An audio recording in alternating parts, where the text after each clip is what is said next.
قاعدة الحمام وده البانيو. يعني اللي هيستخدم دي هيحط رجله فين؟ هيقعد يحط رجله في البانيو مثلا. السلام عليكم ورحمة الله وبركاته. صباح الخير عليكم أو مساء الخير على حسب الوقت اللي بتشوفونا فيه. النهارده معانا ده موقع جديد لسه إن شاء الله بادئين فيه عمل النهارده. حبيت أصور لكم كده عشان تشوفوا الموقع إحنا بنستلموه إزاي والشغل بنستلموه إزاي لحد ما تشوفوا النتيجة اللي أنتوا بتشوفوها في الآخر بعد التشطيب. الموقع ده بالذات أنا حبيت أصور لكم. الموقع هنا فيه مشاكل كتير جدا. هو هنا ده دور ردود يعني بيبقى دور يعني اخر دور في العماره ومبني في نص الروف. يعني المبنى هنا معمول في نص الروف ملوش دعوه بالتقسيمات اللي تحت خالص. التقسيم بتاع المكان هنا مش مظبوط خالص، يعني في تهدير مساحه كبير جدا، غير ان في مشاكل ثانيه كتير زي اللي هوريها لكم دلوقتي. مثلا عندي مشكله هنا ان اصلا الارضيه بتاع الروف اعلى من المنسوب بتاع الشقه كله، فبالتالي ميه الشتاء بتنزل زي ما احنا شايفين كده، المطر بينزل يخش جوه البيت. دي اول مثلا مشكله. ثاني مشكله عندي الممرات. عندي هنا الممرات، ده ممر تمام، وبعد كده تخش هنا على الممر الثاني تمام، وبعد كده تخش هنا على الممر الثاني. مساحه طبعا مالهاش اي استخدام. وبعد كده هنا ممر الرابع.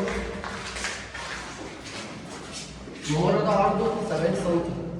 70 سم ده يعني انا ما اقدرش ادخل هنا اي اساس او اي اجهزه او اي عفش. المساحه هنا ضيقه جدا زي ما حضراتكم شايفين، هي واضحه.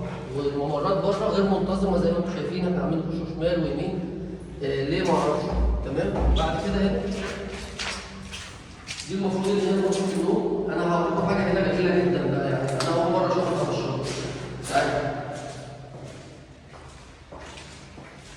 ده كده حمام غرفة النوم. دي قاعدة الحمام وده البانيو. يعني اللي هيستخدم دي هيحط رجله فين؟ هيقعد يحط رجله في البانيو مثلا. يعني اللي عملها ده يعني عملها ازاي وبناء على ايه؟ يعني انا دي من الحاجات، ده فيها لسه حاجات تانية بره بس انا بوريكم حاجة. مثلا دي اتعملت بناء على ايه؟ او الوضع ده تم بناء على ايه؟ هل ان ده وضع صحيح؟ مش عارف. دي من الحاجات اللي انا اول ما شفتها قعدت اضحك يعني. تمام. وبرده الحمام زي ما انتم شايفين ممر في ممر، وهنا في جزء تاني المفروض ان هو هيبقى لسه الجزء ده. طبعا لسه ما عملناش تعديلات، انا لسه هبدا اكسر. الحمد لله احنا خدنا البلان بتاعنا وعملنا ال2 دي ووقعنا عليه التعديلات المعماريه، وبدانا دلوقتي بنكسر عشان نبدا نشتغل. وبرده في هنا برضه عزل، المشكله في العزل بتاع الارضيات على الروف. بالتالي لما بدأنا نكسر الرملة كلها زي ما انتم شايفين، الرملة كلها مليانة مية. الرملة شاربة مية من بره، العزل بره في مشكلة. وكل ده طبعا هيتشال وعملية تسويل وهنتابع معاكم إن شاء الله أول بأول. دي طبعا مساحة المطبخ. دي هنا برضه مشكلة تانية، ده هنا الحمام التاني. وده بفتح باب الحمام عشان أخش، باب الحمام ما بيتفتحش.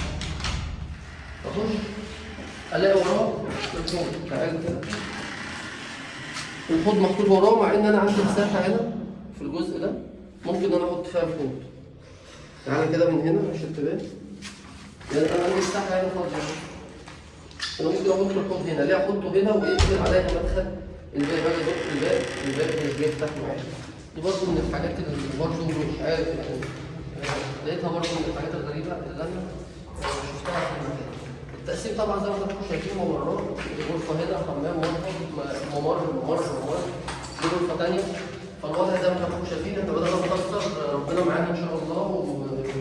وتابعونا كده واحده واحده. بعد ما نخلص التعديلات المعماريه هنبين لكم احنا عملنا التعديلات المعماريه ازاي وظبطنا المكان ده ازاي، وهتشوفوا المساحه ان شاء الله بعد التعديلات المعماريه. مش هتقولوا ان هي دي المكان اللي كنا شغالين فيه. الحمد لله احنا عملنا حاجه احسن من العميل كان يتوقع، وهتشوفوا الكلام ده ان شاء الله قريب جدا. هصور لكم فيديو بعد التعديلات المعماريه على طول ان شاء الله. استنونا.